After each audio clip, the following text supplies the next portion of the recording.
खुलुमबाय गिबियावनो नोंथांमोनखौ बयखौबो चेनेलाव बरायना लाग्रोनाय जाबाय। नोंथांमोननि थाखाय दिनै मोनसे गोनांथार भिडिअ लाबोनाय जादों। आसा खालामदों नोंथांमोना बे भिडिअखौ बयबो जोबजासिम नायलांगोन होननानै आं नोंथांमोननिसिम बे भिडिअनि गेजेरजों दिनै आगस्टनि 20 तारिखनि मोनाबिलि समनि माखासे स्किमफोरनि बागै गोनांथार आपडेट खोन्थाहरनो सानदों। जेरै नैबे रेशन कार्डआव नाम सोसननायनि बागै, रेशन कार्डनि गोदान एप्लाइ खालामनायनि बागै। दा बिनिफ्राय नोंथांमोना रेशन कार्डनि जाय दालि सिनि संख्रिखौ मोननो थांगासिनो दङ सेप्तेम्बरनि 1 तारिख खालि। दा बेनि बागैबा नोंथांमोननिसिम माखासे गोनांथार आपडेट खोन्थाहरनो सानदों। दा बेजों लोगोसेनो नैबे जब कार्डनि गोदान एप्लाइ खालामनायनि बागैबो माखासे आपडेट खोन्थाहरनो सानदों। दा बेनिफ्राय जोंहा दायो गोबां मानसिफ्रानो नैबे PMAYG सरकारि न'नि थाखाय एप्रुभेलखौ मोननो हाबाय। लाख लाख मानसिफ्रानो दायो एप्रुभेलखौ मोननो हागासिनो दङ। सरकारि न'खौ बिथांमोना मोननो थांगासिनो दङ। दा बिनि बागैबो नोंथांमोननिसिम माखासे गोनांथार आपडेट खोन्थाहरनो सानदों। दा बेजों लोगोसेनो आं नोंथांमोननिसिम बे भिडिअनि गेजेरजों नैबे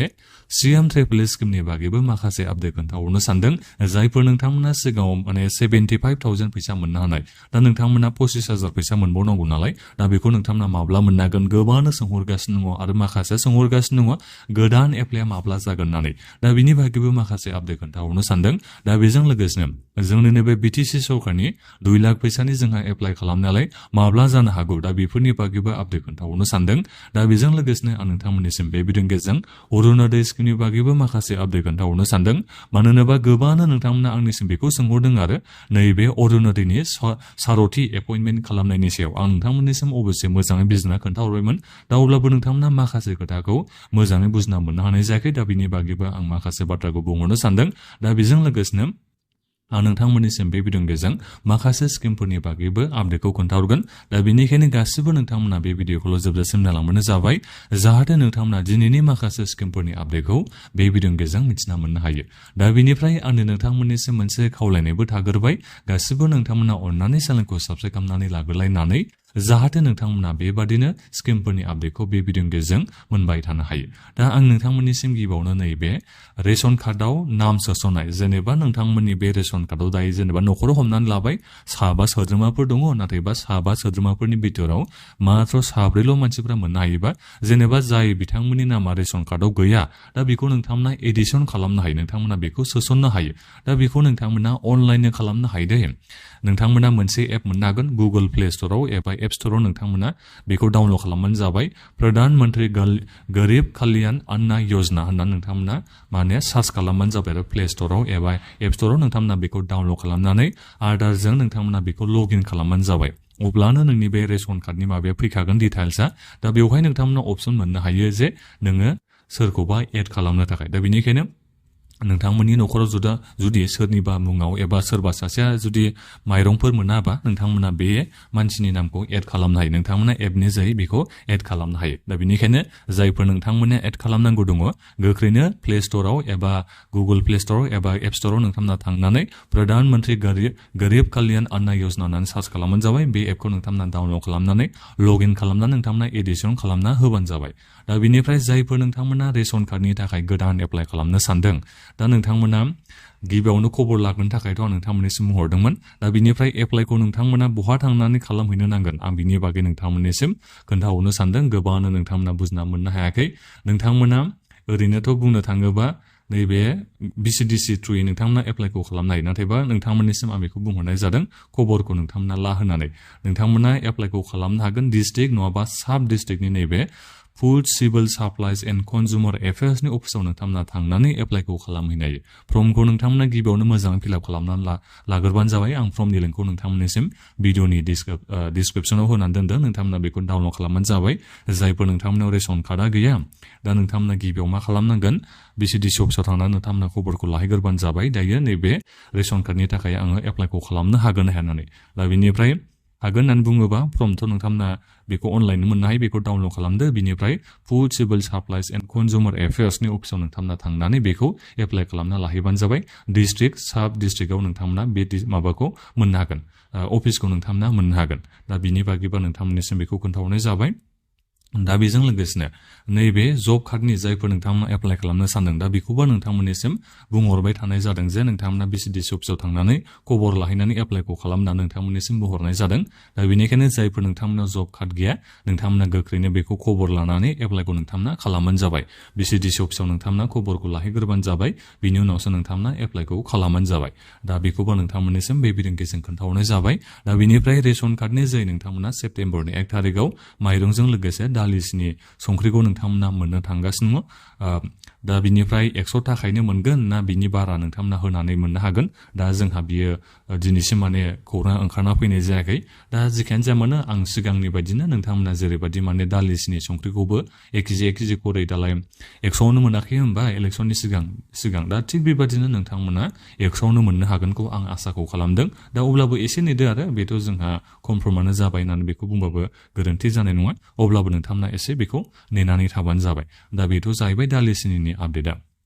दा बेनिफ्राय नैबे CM ट्रिपल स्किमनि बागै गोबां नोंथांमोना सोंहरगासिनो दङ 25,000 फैसाखौ जोङो माब्ला मोननो हागोन होननानै जोंहा दायो ट्रेनिं होनाया जागासिनो दङ आं खोनानो मोननाय जादों सानथामनि बेबायदि ट्रेनिं होनाय जादों होननानै दा जोंहा बे ट्रेनिंआ फेस मेनाराव जागासिनो दङ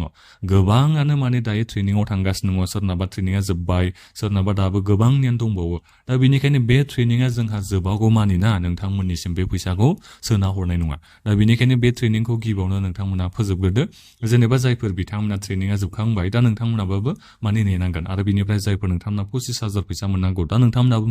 नेनांगोन आरो बेजों लोगोसेनो नैबे 1 लाख जायफोर नोंथांमोना फैसा मोनखांनाय दा 1 लाख फैसा नोंथांमोना मोनबावनांगौ नालाय दा बेखौबो नोंथांमोना नेनो नांगोन गिबियावनो नैबे गासिबो जोंहा दायो ट्रेनिं जागासिनो दङ CM ट्रिपल स्किमनि थाखाय बे ट्रेनिंखौ नोंथांमोना जोबग्रोहोनो नांगोन बिनि उनावसो नोंथांमोना फैसाखौ मोननो हागोन आंथ' सानदों बे ट्रेनिंआ जोबसिगोन होननानै मानो होनोबा गोबाव समनिफ्रायनो जोंहा जागासिनो दङ गोबां मानसिनानो जाखांबाय दा बिनिफ्राय फेस मेनारै माने खेबसेनोथ' गासैखौबो ट्रेनिं होनो हाया नालाय लासै लासैसो होनो हायो दा बेनिखायनो माखासे मानसिफोरनिया दायो ट्रेनिंआ जोब्बाय माखासेना दायो सोलिगासिनो दङ दा बेनिखायनो नोंथांमोना एसे नेबावनो नांगोन होननानै बेखौ बुंनो नांगोन अब्लाबो बे बोसोराव नोंथांमोना मोनगोन आरो नैबे CM ट्रिपल स्किमनि जायफोर नोंथांमोना माने 25,000 फैसा मोनबावनांगौ दङ बिनि उनाव जायफोर 1 लाखसो मोननो हाबाय बिथांमोना 1 लाख मोनबावनांगौ नालाय दा नोंथांमोनाबो बे बोसोरावनो मोनगोनखौ आसाखौ लाबानो जाबाय चिफ मिनिस्टार बिथाङा नोंथांमोननिसिम बेखौनो बुंखादों जोङो एसे उनावनो सोनो हासिगोन होननानै 25,000 1 लाख फैसाखौ होननानै दा बेनिखायनो नोंथांमोना नेबानो जाबाय आरो थिग बेबादिनो गोदान एप्लाइआबो बेबादिनो गोदान एप्लाइआबो नोंथांमोना जानो थांगासिनो दं गिबियावनो नैबे जायफोर बिथांमोना आद्रा फैसा मोननानै दङ 75,000 दा बिथांमोना 1 लाख गिबियावनो मोनगोन 1 लाख गिबियावनो मोनगोन माने 25,000 बिथांमोना मोनगोरगोन 1 लाख जागोन बिनि उनाव बिथांमोना आरोबाव नेक्स्ट स्टेपाव 1 लाख मोनगोन दा बेफोरनि उननि बाथ्रा जाहैबाय बियो जायखियानो जाया मानो माने जायफोर बिथांमोना दायो आद्रा फैसाखौ मोनबावनांगौ दङ दा बिथांमोननिसिम फैसाखौ सोना हरग्रोगोन नैबे CM ट्रिपल स्किमनिखौ दा बिनि उनावसो जोंहा गोदान एप्लाइ जागोन दा गोदान एप्लाइ बे फैसा सोना हरनायनि मास मोनसेनि उनावनो जागोन आरो दा बेनिखायनो नोंथांमोना नेबानो जाबाय आं बे आसाखौ लादों नभेम्बर डिसेम्बरहालागै CM ट्रिपल स्किमनि गोदान एप्लाइ खालामनाया जागोन होननानै फैसा होखांजोबनायनि उनाव दा बेखौबो नोंथांमोननिसिम खोन्थाहरनाय जाबाय दा बेनिफ्राय BTCनि 2 लाख फैसानि एप्लाइ खालामनायखौबो नोंथांमोना बेखौनो लाबानो जाबाय नभेम्बर डिसेम्बराव आं सिगांनिफ्राय नोंथांमोननिसिम बुंहरबाय थादों बिनि सिगां जायोबाथ' जोबोद मोजांनि बाथ्रा नाथायबा दायो गोदान माखासे सिस्टेम एबा गोदान माखासे रुल लाबोनायनि बाथ्राखौ BTC सरकारा बुंदों दा बेनिखायनो बेवहाय बिथांमोना एसे समखौ लागोन बादि आं मोनदों आरो मानो होनोबा बाजेटखौथ' लाखाबाय बिथांमोना नोंथांमोननिसिम सासेयाव 2 लाख करि फैसाखौ होनो थाखाय नाथायबा बेहाय गोदान सिस्टेम लाबोनाय एबा रुल लाबोनायनि खोथाखौ बुंदों नालाय दा बेनिखायनो आं बे आसाखौ लादों आरो जे एसे समा लागोन होननानै दा बेनिखायनो नभेम्बर डिसेम्बरहालागै जागोन बादिखौ आं मोनदों बिथांमोना गावसोरथ' बुंदोंमोन BTC सरकारा इलेक्सननि सिगां आसामनि एसेम्बलि इलेक्सननि सिगां जे इलेक्सन जोबनाय लोगो लोगोनो जोङो एप्लाइ खालामनायखौ लागोन होननानै नाथायबा इलेक्सना जोबनानै एसे सम जाबाय अब्लाबो माने बिथांमोना गोदान सिस्टेम लाबोगोन होन्दों जेराव दा बेनिखायनो एसे सम लागोन बादिखौ आं मोनदों आरो दा जिखियानो जाया मानो सरकाराथ' बेबादिनो बुंखायो होनबा टाइम बायदि खामानिया जोंहा जानो नागिरखाया नोंथांमोना बेखौथ' बयबो मिथिखागौ इलेक्सननि समाव गोबां बाथ्राखौ बुङो नाथायबा बेयो गोख्रैनो थाब इमप्लिमेन्ट जाखाया बेखौथ' नोंथांमोना बयबो मिथिखागौ दा बेनिखायनो नोंथांमोना एसे समखौ नेलायबानो जाबाय BTCनि 2 लाख फैसानि एप्लाइखौ नोंथांमोना खालामनो थाखाय आं नोंथांमोननिसिम भिडिअ खालामनानै मोजाङै खोन्थाहरनाय जागोन दा बेनिफ्राय नैबे अरुणोदयनि सारथि एपइन्टमेन्ट खालामनायनि सायाव गोबाङानो बुजिना मोननो हानाय जायाखै दा नोंथांमोना बे अरुणोदयनि सारथि बिथांमोननि खाथियाव थांनानै गोदान एप्लाइखौ खालामहैनो हानाय नङा दै दा बिनिफ्राय बिथांमोननि थ्रुयै नोंथांमोना गोदान एप्लाइनि सायाव जेबो खामानिखौ मावनो हानाय नङा जेब्लासिम जोंनि आसाम सरकारनि फाइनान्स डिपार्टमेन्टआ जेबो माने बिथांमोननो रुल एबा बिथांमोननो जेब्ला माने जेबो गाइड होआगौमानि आरो जेबो बिथांमोना खोन्थाहरागौमानि दा बेनिखायनो नोंथांमोना जायफोर गोदान एप्लाइ खालामनो नेनानै दङ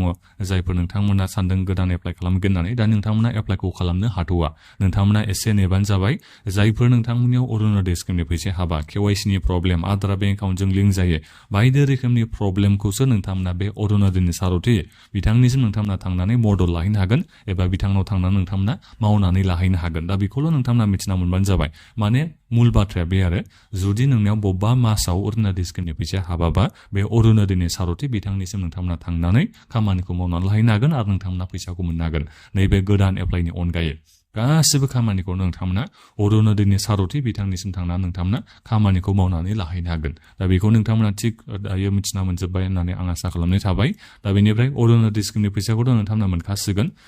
बारा गोबाव गैलानोसै जोंहा नै 20 तारिख जाबायनोसै दा बेनिखायनो सप्तानैबो गैजोबला होननानै बेखौ बुंनो नांसिगोन एबाराव नोंथांमोना 1250 फैसाखौ मोननो हागोन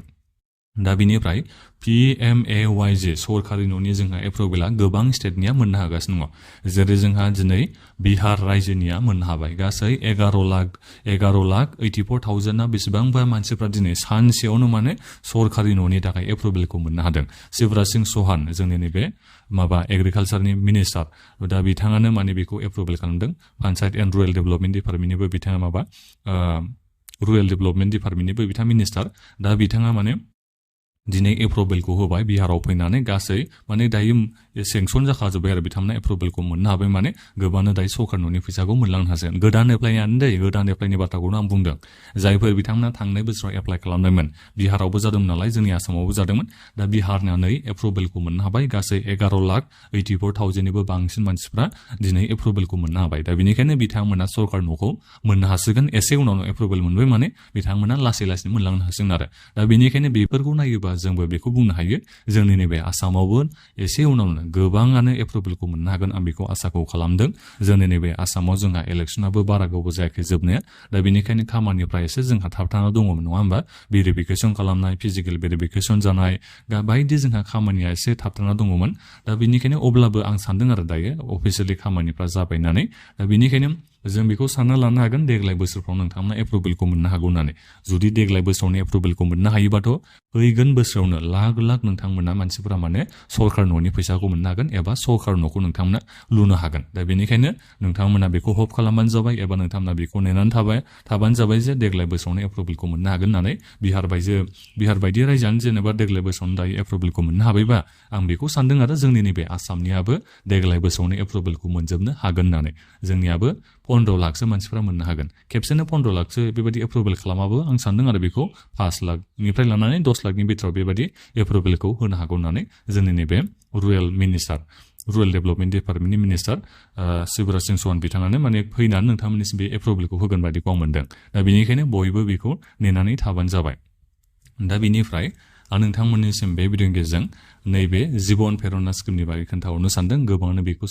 सोंहरगासिनो दङ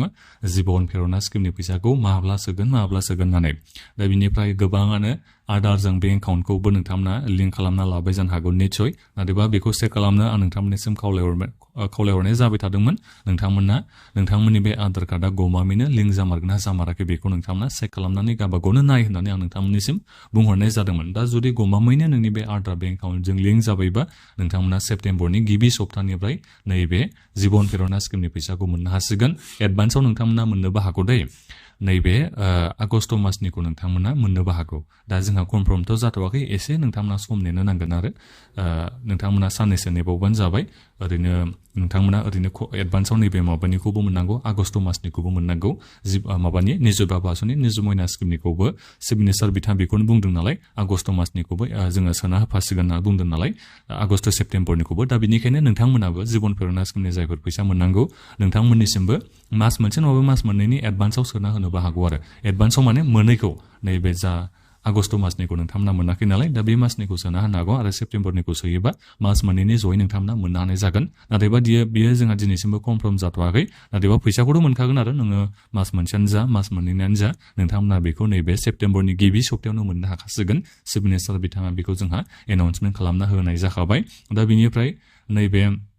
निजुर बाबु आसनि निजुर मयना स्किम दा बिनि जोंहा अनलाइन एप्लाइ खालामनाया सोलिगासिनो दङ अनलाइनखौ गोख्रै नोंथांमोना खालामना लाबानो जाबाय गोबानो बेखौबो सोंहरदों अनलाइनखौ बोरै खालामनांगौ होननानै आंथ' जेनेबा आंनाव बेबायदि माबा गैया नालाय सामार पर्टेलनि बेबायदि आहा माबा गैया दा बेनिखायनो नोंथांमोननिसिम आं बेखौ बयनिसिम खावलायदों नोंथांमोना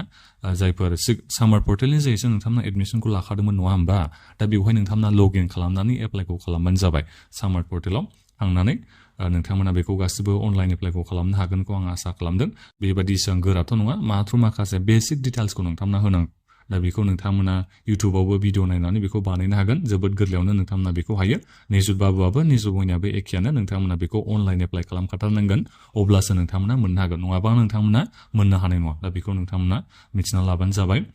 दा बेजों लोगोसेनो PM उजाला स्किमनि जोहै जायफोर नोंथांमोना गेसखौ मोननो हायाखैबा गोख्रैनो नोंथांमोना माने एप्लाइखौ खालामना लाबानो जाबाय एलिजिबोलबा नोंथांमोना